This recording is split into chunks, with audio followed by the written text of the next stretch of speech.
നിലനിൽപ്പിനായി അന്നം തേടി നല്ലൊരു ഭാവി സ്വപ്നം കണ്ട് കുറേയേറെ ആളുകൾ മലബാറിലേക്ക് യാത്രയായി. വിസ്തൃതമായ മലബാറിൻ്റെ അടിവാരങ്ങളും മലനിരകളും കൃഷിക്ക് യോഗ്യമായ പ്രദേശമാണെന്ന മുൻധാരണയിൽ തെക്ക് നിന്ന് വടക്കോട്ട് ഒരു ദൂരയാത്ര. സ്വന്തം ബന്ധുക്കളെയും ജനിച്ചു വളർന്ന വീടും ഇടവകയും അമ്പലവും എല്ലാം വിട്ട് ഇതുവരെ കാണാത്ത ദേശത്തേക്ക്. ആകെയുണ്ടായിരുന്ന ഒരു ബസ്സിലും നടന്നും പെട്ടിയും കിടക്കയും കൊച്ചുങ്ങളുമായി അവർ ചെന്ന് കയറിയത് കാട്ടുപന്നികളുടെയും ഉരുൾപൊട്ടലിൻ്റെയും നാട്ടിലേക്കാണ്. കപ്പയും ചേനയും നട്ടും മറ്റു കാട്ടുമൃഗങ്ങളോട് പോരാടിയും അവർ നേടിയെടുത്ത പുതിയ ലോകത്ത് ജീവിച്ചവർ പതിയെ വടക്കരായി മാറി. എസ് കെ പൊറ്റക്കാടിൻ്റെ വിഷകന്യക തരുന്നത് വ്യത്യസ്തമായ ചരിത്രമുറങ്ങുന്ന ഒരു ജീവിതകഥയാണ്.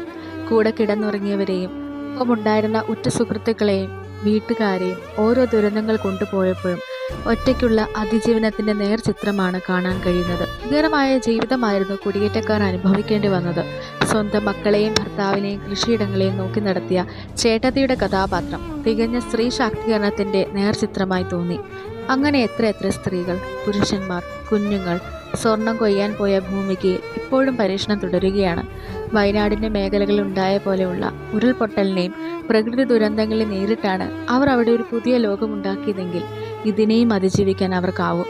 വെളിവ് തരാതെ ദുരന്തങ്ങൾ മാത്രം തന്ന ആ ഭൂമികയാണ് വിഷകന്യക.